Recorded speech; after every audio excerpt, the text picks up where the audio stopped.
Hey, how's it going? I just got back from Indy last night, and of course I saw the 49ers and Colts game on Monday Night Football. And I wanted to say what a great time I had. Lucas Oil Stadium was a lot bigger than I thought it would be. The stadium capacity I searched up after was 70,000, so it was loud and rowdy in there.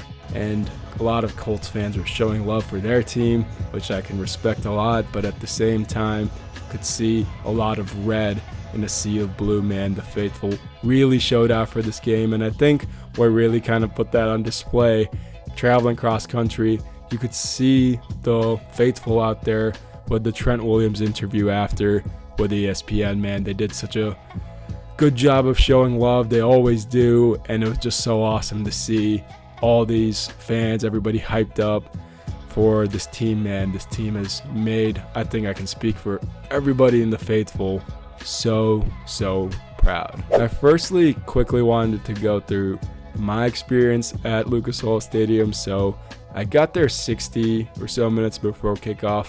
I know, a little late, but at the same time, I was at least able to see, the special teams warming up out there, tight ends, running backs, all kind of doing their group drills, and then just the energy that they came out with in the tunnel, the huddle.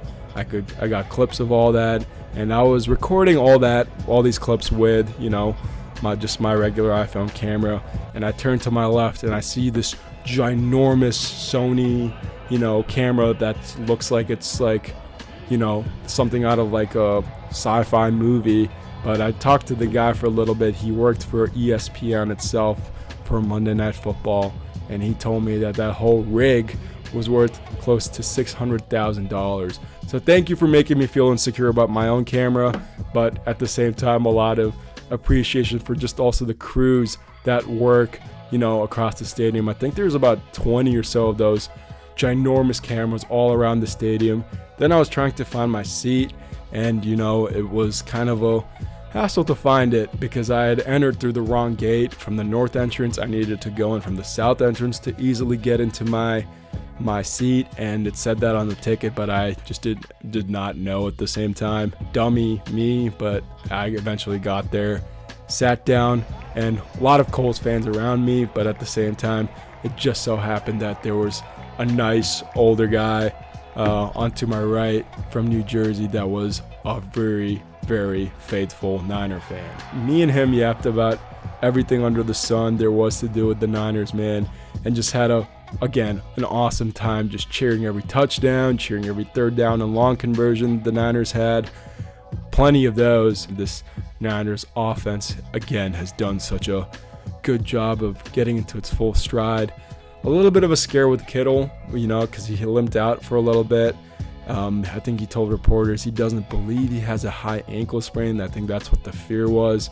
But Kyle Shanahan, I think, said yesterday that Kittle has a great chance to hopefully play against the Bears next week. All in all, such an awesome time. It was, and again, the energy in the stadium itself was electric. Definitely a game I'm going to remember for a very long time. But where there is applause to be given, there's also work to be done.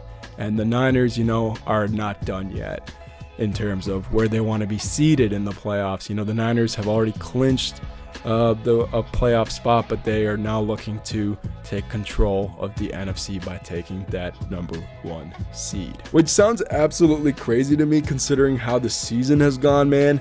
This has just been a season filled with adversity, but we are here now. The next challenges we have are the Bears and the Seahawks, and both teams that are very good. I have to give credit to the Bears and what Ben Johnson has done to that team, being able to have a very, surprising rushing offense. Kyle Monangai and DeAndre Swift have done a really good job these last few games of doing well against these defensive lines, man, and that is a weakness for the 49ers.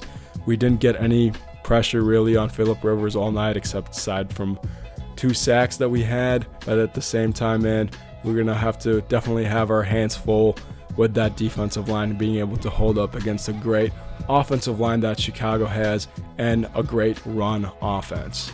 On the other hand, Caleb Williams, quarterback of the Bears, has done a great job of also progressing and maturing as a quarterback this season. I've felt that in previous games when I would watch him, even last year as a rookie, he kind of would just panic a lot and kind of throw the ball. And, he still kind of does that, but at the same time, he's making throws that are kind of just borderline ridiculous.